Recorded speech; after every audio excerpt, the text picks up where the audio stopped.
बिस्मिल्लाहिर्रहमानिर्रहीम। अस्सलाम वालेकुम।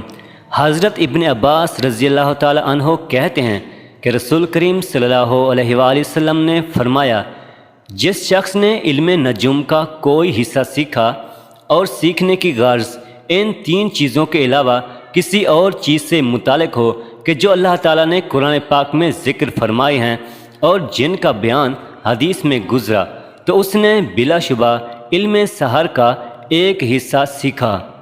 जबकि इल्म सहर एक बुरा इल्म है, क्योंकि इसकी बाज़ किस्म फिस्क में दाखिल है और बाज़ किस्म मूजिब कुफ्र है। और याद रखो, मंजम यानी इल्म नजूम का जाने वाला काहिन के हुक्म में होता है, क्योंकि काहिन की तरह मंजम भी बाज़ अलामात के ज़रिए गैब की खबर देता है, और काहिन साहिर के हुक्म में है, क्योंकि काहिन भी बुरी बातों का इर्तिकाब करता और लोगों को नुकसान पहुंचाता है।